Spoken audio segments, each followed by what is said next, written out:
नमस्कार मित्रों, मेरा नाम है ब्रजेश मिश्र। मैं आपका स्वागत करता हूं आपके अपने चैनल में। मित्रों, आज का प्रकरण है सिंह राशि के लिए सावन का महीना या आने वाला अगस्त का महीना क्या शुभता या क्या अशुभता देने वाला है, क्या संकेत ये देता है गोचर के माध्यम से, वो हम समझने का प्रयास करते हैं। क्या प्रिकॉशंस हैं, इसको भी हम समझेंगे। मित्रों, शुरू करें तो इस महीने यानी 1 अगस्त से ही शुक्र का गोचर हो जाएगा। पूरे महीने नीच की राशि में रहने वाले हैं ये। बुध का हो जाएगा 3 अगस्त को, जो कि ये कर्क राशि में आ जाएंगे। और फिर बुध के बाद मंगल का है, मंगल का 5 अगस्त को है। सूर्य का होगा 17 अगस्त को। चंद्रमा का हर 2 दिन में होता है। बाकी कोई भी ग्रह राशि या भाव नहीं बदल रहा है। गुरु, शनि, राहु और केतु जिस भाव में है उसी भाव में है। शनि का वक्रत्व 27 जुलाई से हो चुका है। मित्रों, इसको थोड़ा समझ लेते हैं। गोचर क्या है? गोचर का मतलब चलना। कोई भी ग्रह रुका नहीं है। आकाशगंगा नहीं रुकती, सौरमंडल नहीं रुकते, अनंत आकाशगंगाएं हैं, सब चल रही हैं, कुछ भी रुका नहीं है। इसी चलने को गोचर कहते हैं। ठीक है, तो गोचर तो हमेशा हो रहा है, लेकिन जब एक भाव बदल जाता है तब उसका इम्पैक्ट बदल जाता है। यहाँ पर जो ग्रह भाव बदल रहे हैं, राशि बदल रहे हैं, उनका क्या इम्पैक्ट है, और जो नहीं बदल रहे हैं वो क्या इम्पैक्ट दे रहे हैं, ये दोनों हम समझेंगे। शुरू करें आपके पहले ही भाव से। पहले ही घर में केतु बैठा हुआ है। शनि की ढैया आपके पहले से चल रही है और ढैया में शनि वक्री भी हो चुका है। तो पहले घर में जो केतु बैठा हुआ है ये आपको एकांत, वैराग्य, समाज से काटने वाला होता है। आपके संतान को लेके, प्रेम को लेके, शिक्षा को लेके, दाम्पत्य जीवन को लेके, पिता को लेके, ट्रैवल को लेके, समाज को लेके आपको अलग करता है। अलग करने का सिंपल सा मतलब है, आप कुछ भी कर लें, कितना भी कर लें, आपकी इंट्यूशन इतनी ज़्यादा हो जाती हैं कि सामने वाले के असली चेहरे आपको दिखने लग जाते हैं और उस अवस्था में संबंध बना कर के रख पाना आपके लिए मुश्किल हो जाता है। तो आप एकांत चुनते हैं, वैराग्य चुनते हैं। ये एकांत वैराग्य क्या बुरा है? बिल्कुल बुरा नहीं है, ये बहुत ही अच्छा है। कारण जीवन का उद्देश्य है मुक्ति, और केतु आपको हमेशा उस भाव में मिलेगा जिनसे आपको पूर्व जन्म में मुक्ति मिल चुकी है, यानी पूर्व जन्म में वहाँ कोटा पूरा हो चुका है। अब यहाँ पर मुक्त होना है। तो पहले घर का केतु है, इसका मतलब आपको अपनी नेम और फेम को लेके बहुत चिंता नहीं करनी चाहिए। चुपचाप काम करिए, गुप्त रूप से काम करिए और आगे निकल जाइए। ये करंट टाइम है दिसंबर के फर्स्ट वीक तक का। ठीक है, आपके संतान को लेके, प्रेम जीवन को लेकर के भी केतु यही कर रहा है। चुपचाप रहिए, चाहे प्रेम संबंध हो, संतान की उपलब्धियां हो, उसको लेकर बहुत बखान मत करिए। शिक्षा को लेकर डाइवर्जेंस केतु करता है। जो कुछ इच्छा कर रहे होते हैं वहाँ से मन भटकाता है। तो अगेन वही चीज़ है कि अगर बदलाव उचित हैं तो कर लीजिए, उचित नहीं है तो ये मन लगने देगा नहीं। जो मन लगने देगा नहीं तो अब भटकाव आएगा, भटकाव आएगा तो फेलियर्स भी देखने को मिल जाते हैं। आपके दाम्पत्य जीवन को लेकर के भी यही चीज़ें हैं।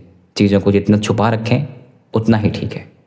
आपके भाग्य भाव को लेकर, ट्रैवल वाले भाव को लेकर के भी यही है कि यात्राएं बदलाव की तरफ जाती हैं। जो प्लान करें वैसा होता हुआ नहीं दिखता है। आपके सेकंड हाउस में शुक्र बैठा हुआ है, वाणी वाले भाव में शुक्र बैठा हुआ है, भोजन वाले भाव में शुक्र बैठा हुआ है। अच्छी चीज़ है, अच्छी वाणी, अच्छी शुभता, अच्छा फेस, अच्छा ग्लो, साथ में अच्छा भोजन, ऐसी डिज़ायर्स, ऐसे एक्सपेक्टेशंस और ऐसे रिजल्ट्स आपको मिलेंगे। धन का कारक है, संपत्ति का कारक है, सुविधाओं का कारक है।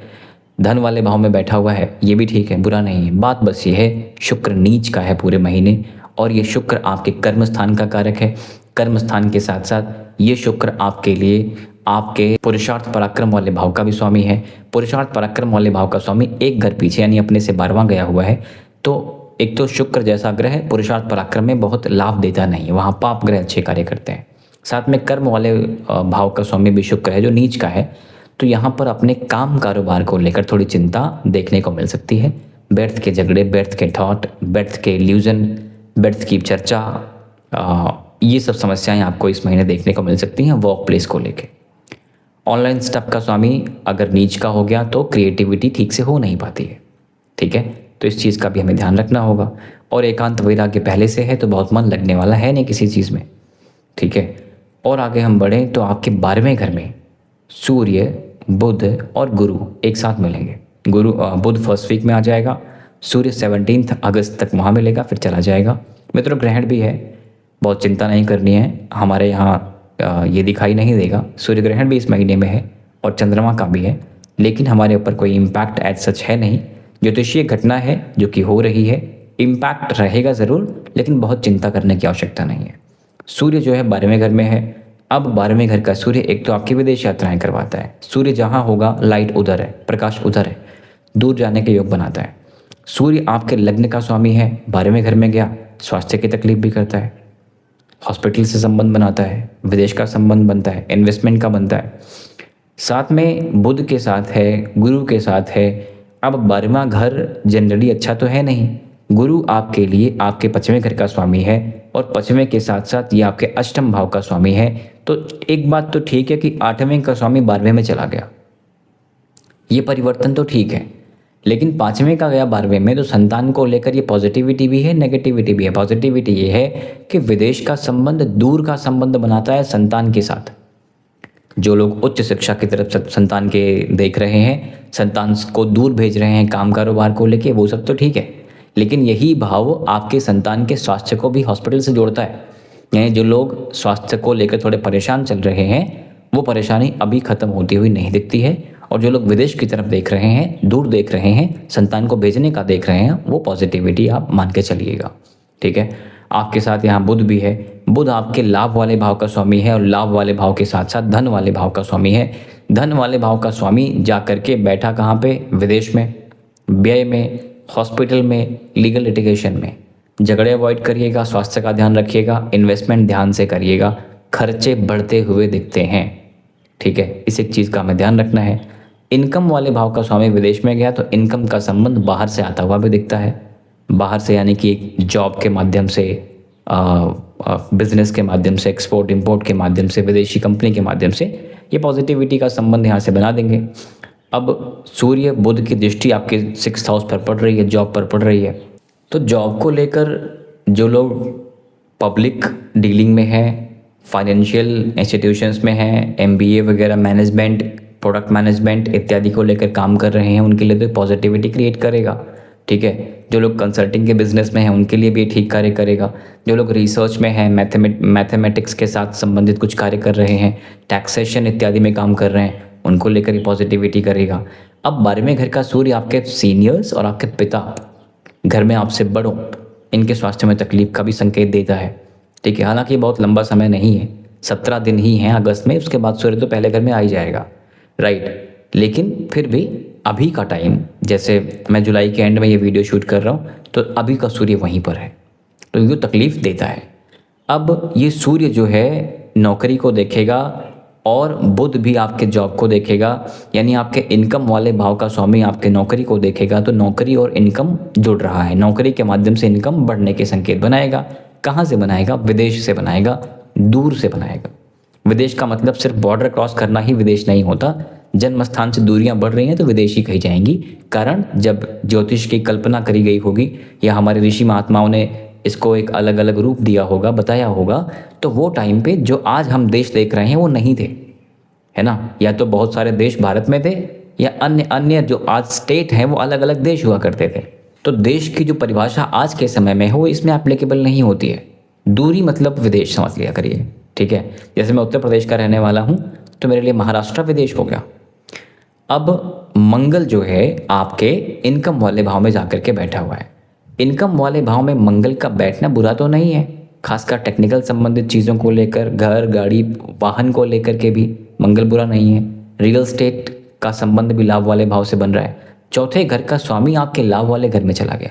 घर, गाड़ी, पैसा, प्लॉट, फ्लैट, सुख सुविधाओं के स्वामी लाभ वाले घर में चले गए, कामनाओं की पूर्ति वाले घर में चले गए। तो ये तो ठीक है, बहुत सारे डिज़ायर्स आपके पूर्ण होने के योग बनते हैं। और धन वाले भाव का स्वामी भी व्यय वाले भाव में चला गया। इसका मतलब यहाँ पर पैसा खर्चा होते हुए दिख रहा है। ठीक है, एक चीज़ मैं फिर से कहूँगा, थोड़ा ध्यान से पैसा खर्चा करिएगा, क्योंकि 12वां घर और 12वें घर के साथ साथ ये राहु जो आपके 7वें घर में बैठा हुआ है, ये आपके मंगल को देख रहा है, कामनाओं को देख रहा है। कुछ ऐसी कामनाएं कर सकता है जो रिलेवेंट भी नहीं है, आवश्यक भी नहीं है। ठीक है, तो इस एक चीज़ का हमें ध्यान रखना होगा। मंगल का इम्पैक्ट आपके 2nd हाउस पे है, वाणी को लेकर ध्यान दीजिएगा, अग्रेशन को लेकर ध्यान दीजिएगा। मंगल का इम्पैक्ट आपके 5वें घर पे भी है। आपके शिक्षा को लेकर तो मंगल बुरा नहीं है, संतान को लेकर भी मंगल बुरा नहीं है, लेकिन मंगल का 8वां एस्पेक्ट आपकी नौकरी पर है। नौकरी को लेकर यहाँ पर थोड़ा सा ट्रबल क्रिएट हो सकता है। मंगल की 8वीं दृष्टि कई बार ट्रबल मेकर हो जाती है हैविंग सेड दैट, छठवें घर में पाप ग्रह बहुत अच्छा कार्य करते हैं, शत्रुहंता योग या मंगल बनाएगा। सूर्य भी आपके छठे घर को देख रहा है, शत्रुहंता योग बनाएगा। लीगल लिटिगेशन मामले में पॉजिटिविटी क्रिएट करेगा। लेकिन फिर भी शत्रुहंता योग का सिंपल सा मतलब है, शत्रु है तभी तो उसको हंता कर रहे हो आप, शत्रुता ही अवॉइड करनी है ना, क्योंकि खामखा आपका ही मेंटल पीस खराब होगा। तो बैठ के झगड़े अवॉइड करिएगा। कहाँ पे? वर्क प्लेस पे। और आगे हम बढ़ें तो राहु बैठा हुआ है आपके 7वें घर में। ये राहु आपके मंगल को, आपके इनकम को देख रहा है, तो इनकम पे राहु का एस्पेक्ट बिल्कुल बुरा नहीं है, उसको ठीक समझिएगा। बात बस ये है कि व्यर्थ की चीज़ें, व्यर्थ के थॉट, व्यर्थ की कामनाएं आपको आ सकती हैं। और राहु क्या करेगा? मेंटल फटीग करेगा, आपको समझ नहीं आएगा। धुआं धुआं है ना, सब समझ नहीं आता कब क्या, क्यों, कैसे, क्या करूं क्या नहीं करूं। ऐसी कामनाएं आपको देगा कि आप समझ ही ना पाएँ क्या उचित है क्या अनुचित है। इसलिए अगर अपने चंद्रमा को आपने ठीक कर लिया तो ये राहु आपके इनकम को लेके बुरा नहीं है। और आगे हम देखें तो राहु का इम्पैक्ट फर्स्ट हाउस पे भी है। फर्स्ट हाउस पे राहु का इम्पैक्ट का मतलब आपके थॉट्स, आपके डिज़ायर्स थोड़े अलग होंगे। बड़ा करने का मन करेगा, कुछ वंडर्स करने का मन करेगा, और चीज़ें वैसी जब नहीं हो पाएंगी जैसा आप सोच रहे हैं तो तकलीफ होगी। ये राहु का इम्पैक्ट आपके पुरुषार्थ पराक्रम पर भी है। अब पुरुषार्थ पराक्रम जैसे भाव पर पाप ग्रह अच्छा कार्य करते हैं, तो तीसरे भाव पर राहु का एस्पेक्ट, इसको शुभ मानिएगा। ऑनलाइन चीज़ों को लेके, डिजिटल चीज़ों को लेके, यात्राओं को लेकर के राहु का यहाँ पर देखना बुरा नहीं है। अगर मैं ओवरऑल कट्स बताऊँ तो ये है मित्रों कि सुख सुविधाओं के योग हैं। घर, गाड़ी, पैसा, प्लॉट, फ्लैट खरीदने बेचने के योग हैं, खासकर खरीदने के योग हैं, बेचने से ज़्यादा खरीदने के योग हैं, और इस पर पैसा खर्चा होता हुआ दिखता है। प्रॉपर्टी कहीं दूर लेने के भी योग हैं, और दूर लेने के साथ साथ आपको अपने स्वास्थ्य का, अपने परिवारजनों के स्वास्थ्य का भी ध्यान रखना है। परिवार वाले भाव का स्वामी हॉस्पिटल वाले भाव से संबंध जोड़ रहा है, ठीक है। वाणी के साथ साथ वाणी पर मंगल का इम्पैक्ट है, तो अग्रेशन, एंजाइटी ये थोड़ा आपको करेगा, दुर्मुख योग बनाएगा। ये मंगल का इम्पैक्ट फिर आपके शिक्षा पे भी है। टेक्निकल एस्पेक्ट को लेके मंगल शुभता प्रदान करेगा, संतान को लेके मंगल शुभता प्रदान करेगा। शनि का वक्रत्व है 8वें घर में। एक तो आपको अपने स्वास्थ्य का ध्यान रखना है। शनि आपके कर्म स्थान को देख रहा है। कर्म स्थान पे शनि का इम्पैक्ट रिसर्च को लेके, मेडिकल को लेके, कंस्ट्रक्शन को लेके बुरा नहीं है, ठीक है। इंजीनियरिंग को लेके, मशीनरी को लेके बुरा नहीं है। प्रॉब्लम ये है कि शनि का कर्म स्थान पे देखना और वक्री शनि का देखना तो चीज़ें आसान नहीं होंगी, मुश्किल होगा कोई भी चीज़ प्राप्त करने में, जॉब प्राप्त करने में, बदलाव करने में, बॉसेस के साथ संबंध अच्छे बना के रखने में, एटमॉस्फेयर मेंटेन करने में। वक्री शनि चीज़ें खराब करता है। खराब का मतलब ज़िद्दी कर देगा कि मैं ऐसा करूँगा, मैं वैसा करूँगा। तो कई बार संबंध डिस्टर्ब होते हुए दिखते हैं, और अपने वर्क प्लेस पे भी, अचीवमेंट में भी दिक्कतें करेगा। जो चीज़ आज होनी चाहिए वो कल होगी, क्योंकि वक्री है, एक्स्ट्रा एफर्ट डलवाएगा। अगर एक्स्ट्रा एफर्ट नहीं डालेंगे तो काम भी नहीं होंगे। तो ये आपको कार्य क्षेत्र को लेकर थोड़ा एक्स्ट्रा मेहनत करने का योग ये शनि यहाँ से बनाएगा। शनि भी और मंगल भी दोनों आपके सेकंड हाउस को देख रहे हैं, तो पारिवारिक सामंजस्य स्थापित करने के लिए, बेहतर संबंध बनाने के लिए चुप रहना प्रयास करिएगा, क्योंकि ये दुर्मुख योग जितना बोलेंगे बात उतनी खराब होनी है। तो थोड़ा शांत रहने का प्रयास करिएगा। शनि की ढैया आपकी वैसे भी चल रही है, समय वैसे भी आपने देखा हुआ है, लास्ट ईयर से ही चीज़ें कैसी आपके साथ चली हैं, ठीक है। शनि का ये इम्पैक्ट फिर आपके ना 7, 8, 9, 10 स्टमक को भी देख रहा है। अब स्टमक को शनि देखना मतलब गैस्ट्रिक इश्यूज़ करना, कॉन्स्टिपेशन करना इत्यादि शनि देख रहा है। शनि बैठा 8वें घर में है, तो ये पाइल्स के योग ये बनाता है, तो उसका भी हमें ध्यान रखना होगा। ओवरऑल हेल्थ को लेकर जो हमने चिंता देखी वो देखी। धन को लेके व्यय के योग हैं, लेकिन सुख सुविधाओं या संपत्ति खरीदने के योग हैं। पुरुषार्थ पराक्रम मिक्स है, पॉजिटिव भी है, राहु अच्छा कार्य करेगा। और शिक्षा को लेके, संतान को लेके पॉजिटिव भी है, नेगेटिव भी है। पॉजिटिव का मतलब विदेश या दूर जाने का भी, और स्वास्थ्य का संबंध भी बनता हुआ दिखता है। नौकरी चीज़ें ठीक दिखती हैं। करियर में यानी वर्क प्लेस पे थोड़ी दिक्कतें करेगा, एग्जैगरेट करेगा, थॉट्स इम्बैलेंस करेगा, और कोई ख़ास प्रॉब्लम है नहीं। यात्राओं के योग भी हैं, धार्मिक यात्राओं के भी हैं, और यात्राओं से लाभ के भी हैं।